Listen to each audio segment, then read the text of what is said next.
Nah, masalah menikah dengan sekufu barakallahu fikum bukan syarat, tapi kadang-kadang perlu. Bukan syarat kata para ulama, tapi kadang-kadang perlu.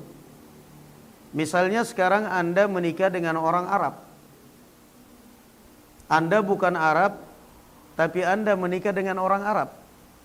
Mungkin Anda bisa aja mengatakan, bukan syarat harus sekufu. Bisa, memang bukan syarat. Tetapi Anda bisa nggak kira-kira mengimbangi setelah Anda menikah? Bisa nggak Anda bergaul dengan keluarga dia? Kan begitu. Anda tahu kan bagaimana keluarganya orang Arab?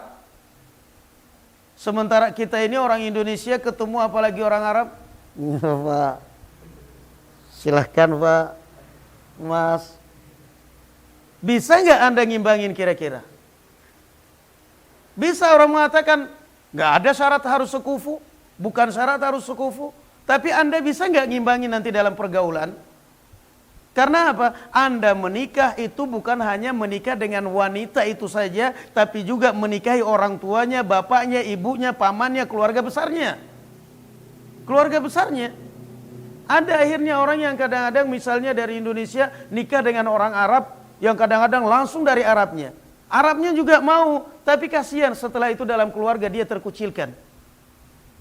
Dalam keluarga dia terkucilkan, si perempuan juga akhirnya minder dengan kelakuan suaminya. Kenapa? Kumpulan keluarga besar, yang satunya datang ahlan wa sahlan wa marhaba barakallahu fi kaif halak ini. Dianya ngurung di kamar aja. Dianya bisanya apa? Pripun Pak. Maafkan akhirnya. Jadi sekali lagi, kalau masalah sekufu bukan syarat. Tetapi kita harus kembali kepada apa? Diri kita, kepada kemampuan kita.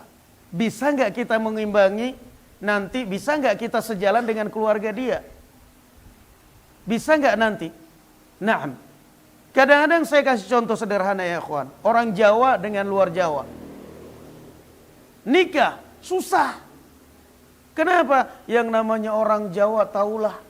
Apalagi orang-orang Sumatera, orang luar Jawa, Sumatera misal di tempat saya Sulawesi sana misalnya, manggil orang, woi, itu udah santun banget. Suami manggil istri namanya langsung itu biasa. Istri manggil suami panggil namanya biasa. Kita diaman apa? Sudah di taksi nih, mobilnya teman kita, namanya Ali Kausyap. Kita udah mau jalan dari dalam rumah, istrinya manggil, ya Ali. Dijawab oleh istrinya, dijawab dari mobil suami, naam ya Khadijah. Dalam hati ini kalau di Jawa gimana, langsung dipecat sama mertua. Ini kalau di Indonesia, di Jawa seperti ini terutama, langsung dipecat sama mertua punya menantu kayak gini. Tapi di luar Jawa, di tempat misal kita di sana, umumlah seperti itu, biasa orang manggil begitu, adat. Masuklah di Jawa, waduh susah.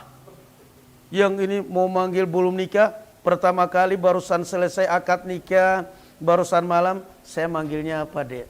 Manggilnya sayang, Dek, Mbak, atau siapa ya? Panggil aja Dek.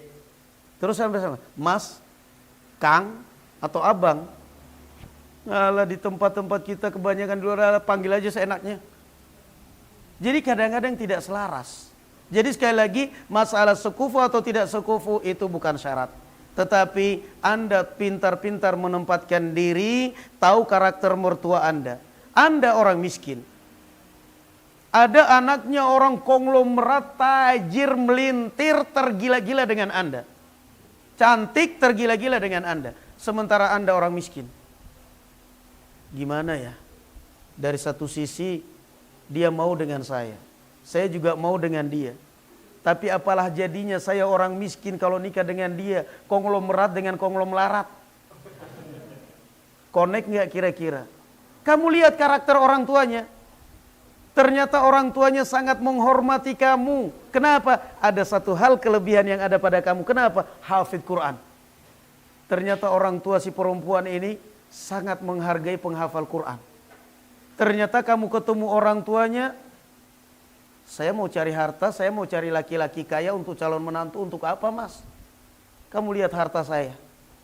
Rumah ada 4 gak ada yang nempati. Rumah segini banyaknya, harta segini banyak. Saya mau jadi menantu, cari menantu orang kaya untuk apa? Saya mau malah mau nolong orang miskin. Hafid Quran lagi. Kalau kamu dapat mertua yang seperti itu, Masya Allah, sujud syukur. Jangankan Anda, pembicara pun mau juga kalau kayak gitu. Tapi kalau Anda ternyata begitu ketahuan oleh orang tua dia, siapa itu nak?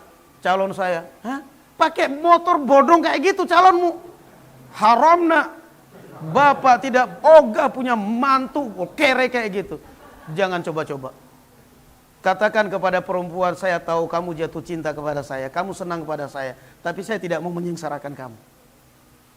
Saya tidak mau menyengsarakan kamu dan saya tidak mau menjadi cemoohan orang tua kamu. Orang tuamu begini-begini, sudah sabar. Sabar. Allah akan memberikan jodoh yang lebih baik dari saya. Kalau kamu mau tetap dengan saya akan cari kerjaan coba. Mudah-mudahan Allah memberikan rezeki kepada saya. Jadi jangan nekat. Memang bukan syarat, tapi tolong tempatkanlah dirimu. Tempatkanlah dirimu, barakallahu fiik. Lihat orangnya dulu. Wallahu a'lam bishawab.